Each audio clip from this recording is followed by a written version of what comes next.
So the pullback or the profit taking, the opportunity may be for you to get in the market or actually get out of the market depending where you are in. There's bullish and bearish scenarios here. We're going to go through a lot of charts. We're going to go through them in more detail. So let me explain. There's a lot of, as you can see in my chart, grey candles, green. This is a weekly time frame. This is the S&P 500, okay? We're going to talk about this one first. Is it going to turn around? Well, we don't know. It has so far on the futures started to print out a little bit of a negative candle. However, when we look at structure, there's levels of resistance and a lot of interest around this point. So maybe it will go down a little bit. But the reality is, and it's simple, markets go up, markets go down. And as you know, from doing a simple fib, you can see potential demand levels here, potentially even here in terms of the overall structure. Certainly looking at this previous level here, and maybe even lower, right? However, I'm not going to go too bearish. However, if this does happen, we could see, again, going back to this, we could see it go much lower if things really do roll over. When we look at the likes of the Nasdaq as well, exactly the same sort of situation where we have pulled up clear and obvious downtrend. It's an absolute clear-cut downtrend, even on this weekly time frame. If this is a bear market rally and we do have that rollover, it could pretty nasty. So just be careful with that. That is a big thing. But the one thing that I have noticed very early this morning, the first thing that I look at on a Monday morning, how's the dollar doing? The dollar has done pretty well so far this morning. You can see that it's still very strong. It's still holding that EMA 8 and it's still looking like a very strong trend. Now China have released some news, a lot of issues in terms of what they're aiming to achieve.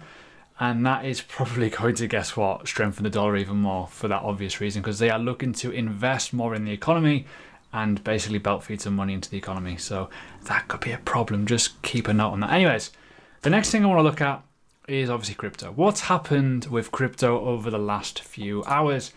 For the first time in a while, we're actually seeing potential reversal sign here on the dominance of BTC. I mentioned it a few videos ago, talk about the dominance, a full-on overview of all the dominances. Nice neutral candle on the 2-day time frame, looking pretty good. Even on the daily time frame, a very clear and obvious kind of reversal sign and a nice bullish engulfing candle. Are we about to see that? Now, there's always caveats to this. The obvious is if Bitcoin pumps, the dominance will probably rise if the altcoins do not keep up. Likewise, if the altcoins dump, they're going to dump more than Bitcoin. That's going to create the dominance to rise. So just look at that, keep a good eye on it. Now, if we are going to go back up into this region, it basically means altcoins have fallen off and potentially Bitcoin's dropped a little bit too. So it's not a bad thing, but a little bit of tongue-in-cheek on my Twitter. I was talking about this. You know, for some people, this might be the best alt season they've had for a long time.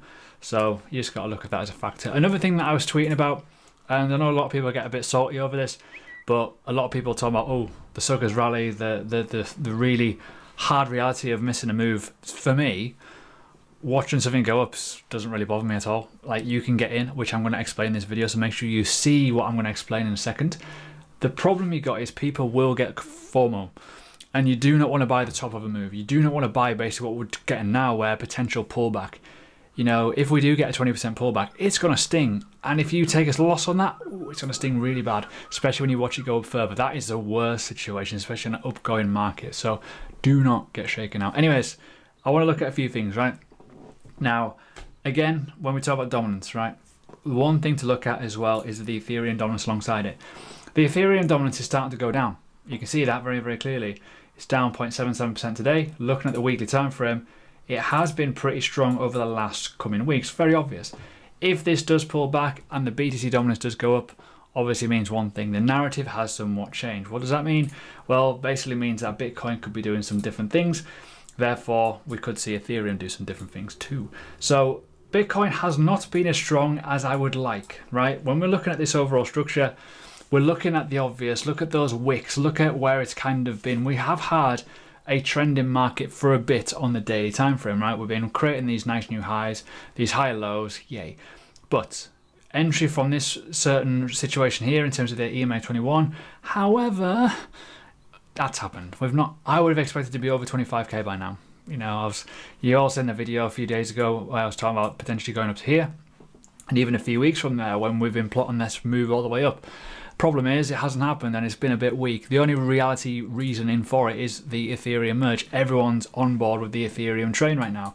Is it going to carry on going up? Maybe, who knows? It looks a lot stronger, a lot more aggressive. It was a bit of a nightmare to chart at the start of the week. It was a bit random, but we popped off. Holding the EMA 8 perfectly, hit levels of resistance, and we'll see where things can go from here. But reality is, it's kind of the fundamentals. Everyone's got hype. Everyone's talking about the Ethereum merge. We'll see where things go. How does this translate to the total market cap? So as you know, certainly in terms of sentiment, looking at that situation here, yeah, cool, strong trend, happy days. Most of it is Ethereum. Looking at the weekly though, we've got two situations that I want to talk about, right? The obvious, bullish and bearish scenarios, right? Obviously, if I've zoomed in a bit too much there, zoomed out even. I still believe we are going to go and see this point at some situation. Whether we get there or not, sooner rather than later, I don't know. I've pinpointed that level for a while, which is fair enough, and we have done quite a good run, but the narrative is simple. There's two situations. You've probably seen this on my Twitter as well. We have got an obvious, right? We could be at the top of the move and we could be pulling back. If we do pull back, let's just say we go back down to roughly the $1 trillion mark, there may well be a really good opportunity for you to get into this market, for you to actually get in and potentially form that new leg up, the obvious, the retest, right? The impulse, the pullback, off you go, right? We could be going up to these points here, up to these regions, maybe up to there, maybe to here. However, even if it does go to here, we are still in a bear market kind of situation where we've got a high, we've got a low, lower high, lower low, right? We could be forming a new lower high up here and then a new lower low. We just don't know, right? So you got to play each part as you go. But what would I rather do? Well, if it was me, and I'm going to talk in obvious terms, talked about this on my Patreon not too long ago. If we do start looking at getting some demand levels and it looks relatively strong, you can start adding a little bit of capital in some altcoins because they're still very much undervalued. Look at a lot of altcoins, look at the high time frames, we're miles away, right? But I would rather buy with support. Buying up here is risky, especially if you do not have demand. If the demand is not there, you don't buy. If the demand is there, look to add. Simple as that, right? So, last thing to talk about, and kind of the obvious really, is the USD market, as in the dominance of the stable currencies. What's happening? Well, we've actually got a bit of demand here. You can see that very, very clearly. Now, I don't do much TA on these dominance charts, but you can see very clearly we've kind of hit a level which would indicate that everything's hit resistance, right? Now, if this is going to continue going up and we are out of that trend, it basically means the market's going to go down. So that would indicate profit taking, more money, more dominance in the stable currencies, which would equal the market going down because people have jumped out the market. Remember, a lot of people love to play with leverage. There's a lot of slippage involved in that. There's a lot of stop losses and liquidations, right? That is a problem. If that becomes a problem, we're going to see some pretty drastic drops, i.e. a bit of volatility in the market. If people can handle it, cool. But if we're going to start seeing the Ethereum dominance drop, the BTC dominance rise, and this rise, the stable currency dominance rise, that is going to tell us where we're going, downwards. Obviously, flip it upside down, you know what's going to happen. So we may well be getting this going up and then continue going down, which is good for the market, but we also may be thinking, well, this could be the bottom of this situation for now. So there you go. Hope you enjoy. Don't get caught out in the mud. There's an opportunity here for both long and short. Short resistance, long supports. It's pretty simple when you think of it that way.